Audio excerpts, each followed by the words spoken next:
शिकायत भी आप करते हैं, उसको ठीक करने की जब प्रक्रिया का इस्तेमाल किया जाता है, उस प्रक्रिया पे भी इस्तेमाल आप उठाते हैं।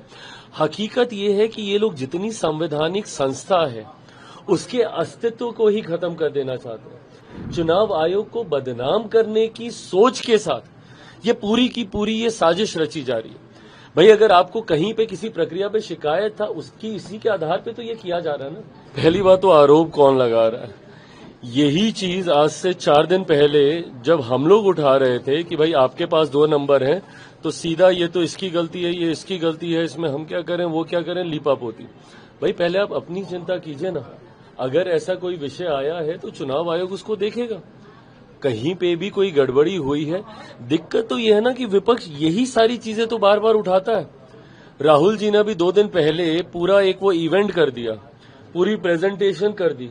प्रेजेंटेशन किसके लिए की, जहां पे इनकी अपनी खुद की सरकार है कर्नाटका में, उसको लेकर। अब यही अब एसआईआर जब कर्नाटका में किया जाएगा तो फिर इनको दिक्कत होगी, फिर ये लोग बोलेंगे कि भैया यहाँ पे एसआईआर क्यों किया जा रहा है। भाई शिकायत भी आप करते हैं, उसको ठीक करने की जब प्रक्रिया का इस्तेमाल किया जाता है, उस प्रक्रिया पे भी इस्तेमाल आप उठाते हैं।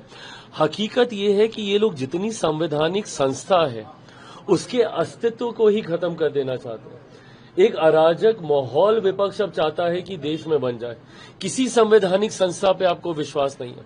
न्यायालय से लेकर जितने संवैधानिक वो है पद है, उस पे आप अविश्वास आप जाहिर करते हैं। चुनाव आयोग को बदनाम करने की सोच के साथ ये पूरी की पूरी ये साजिश रची जा रही है। भाई अगर आपको कहीं पे किसी प्रक्रिया पे शिकायत था, उसकी इसी के आधार पे तो ये किया जा रहा है ना। इसमें भी कहीं पे अगर आपको लगेगा, आज इतने दिन हो गए, आपत्ति तो ये लोग एक नहीं दर्ज कराते हैं, सिर्फ प्रेस कॉन्फ्रेंस कर करके। राहुल जी ने भी सारी पूरी प्रेस कॉन्फ्रेंस कर दी, सब कर दिया। उसके बाद जब उसको बोला कि सत्यापित करके दिखा दो, तो सत्यापित नहीं करेंगे। जब आपको इतना विश्वास है कि भाई जो आप कह रहे हैं सही कह रहे हैं, तो जाइए तो एक बार शिकायत तो कीजिए।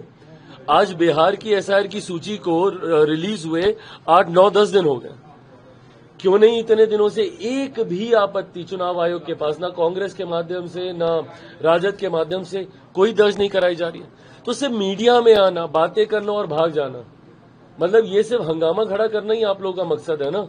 पार्लियामेंट आप चलने नहीं देंगे, लोकसभा में आप काम होने नहीं देंगे। जिस प्रक्रिया की आप शिकायत करेंगे, उसी को सुधारने के लिए जब एक दूसरी प्रक्रिया का इस्तेमाल किया जाएगा, कैसे ठीक किया जाएगा इस व्यवस्था को। अगर आपको लग रहा है कि चुनावी सूची में कहीं धांधली हो रही है, डुप्लीकेसी ऑफ द वोट है, या वोटर लिस्ट ऐड की जा रही है, फर्जी वोटर्स को जोड़े जा रहे हैं, विदेशी नागरिकों को इसमें जोड़ा जा रहा है, कैसे इंटेंसिव रिवीजन सही होगा। अब उसको लेकर भी आप हंगामा करते हैं। खुद आपके 2-2 वोटर आईडी कार्ड आपके निकल गए हैं, नेता प्रतिपक्ष बिहार के। यह अपने में ही एक चिंता का विषय है। जब खुद के ऊपर सवाल उठता है तो सब सही, आप पाक पवित्र, और जैसे ही किसी दूसरे की जानकारी आती है, भाई होगा उसमें भी पता कर किया जाएगा। चुनाव आयोग चाहेगा तो उसके ऊपर भी जांच करेगा, जो दोषी होगा वो। पर आप अपना पक्ष तो आप रखिए कि भाई आपके तो जो 2-2 सामने आए हैं, जिसमें चुनाव आयोग भी टिप्पणी कर चुका है, उसका सत्य तो आप बताने का काम कीजिए। राहुल गांधी को बोला कि जो आप बोल रहे हैं, या तो इसका एफिडेविट डालिए तो माफी मांगिए, तो ही। नहीं, बिल्कुल सही बात है भाई, आप इसको कीजिए तो सत्यापित।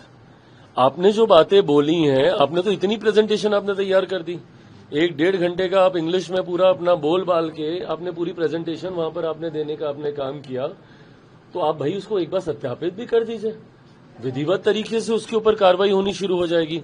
बट फिर वही है कि कोई भी आएगा, मीडिया के सामने हंगामा खड़ा करेगा, और उसके बाद जब उसको सत्यापित करने की बात आएगी, यही तो हम कह रहे हैं कि भाई आप बार बार आप बोल रहे हैं कि बिहार से इतने लोगों के नाम कट गए, इतनी शिकायतें आ रही हैं, ये आ रहा है। राजनीतिक दल होने के नाते आपकी भी जिम्मेदारी है ना भैया, कि अगर आपके पास ऐसी शिकायतें आ रही हैं तो आप एक बार तो जाइए चुनाव आयोग में, आप जाके बोलिए कि भाई इतने लोगों का ये हो गया। क्यों नहीं जाए, क्या कारण? क्योंकि इनके पास कोई प्रूफ ही नहीं है। ये लोग सिर्फ आके हंगामा खड़ा करते हैं, इनके पास कोई तथ्य नहीं है, कोई प्रूफ नहीं है वैलिडेट करने के लिए, ऑथेंटिकेट करने के लिए कि जो बातें कह रहे हैं ये सही कह रहे हैं। इसीलिए लोग सिर्फ हंगामा कर रहे हैं। अब बताइए, राजनीतिक दल के बड़े नेता, क्या बुद्धि है आप लोगों की कि आप लोकसभा को आपने एकदम जाम कर रखा हुआ है, आप सदन नहीं चलने देना चाह रहे हैं। किस विषय पर? एसआईआर को लेकर। आप मुझे बताइए, मैं राजनीतिक दलों से ये सवाल पूछता हूं, राहुल जी बता दें, राजद के नेता बता दें कि अगर 1% मान भी लें कि सदन पे एसआईआर को लेकर चर्चा हो जाए, जवाब कौन बताएं? राहुल जी, इसका मुझे जवाब दे दें, मैं सरकार से मैं खुद बात करूंगा। कि भाई करा दीजिए अब चर्चा। जवाब कौन देगा? चुनाव आयोग कौन से मंत्रालय किस मंत्री के अंतर्गत आता है? भाई जवाब भी तो चाहिए होगा ना चर्चा के बाद, किसी को तो ओनस लेना होगा जवाब। या क्या आप चाह रहे हैं कि चुनाव आयोग संसद के अंदर आएगा जवाब देने? मतलब कैसी बातें ये लोग करते हैं इतनी। मतलब कांग्रेस दुनिया देश की सबसे पुरानी पार्टी, राजद बिहार की सबसे पुरानी पार्टियों में से एक, उसके बाद ये लोग ऐसी बातें करते हैं जिसका कोई सर पैर नहीं है। अब किस मंत्री से आप जवाब चाहिएगा? भाई सरकार तो नहीं करा रही ना। चुनाव आयोग ने एक प्रक्रिया का पालन किया, जिस प्रक्रिया से कुछ लोग सहमत हैं, कुछ लोग सहमत नहीं है।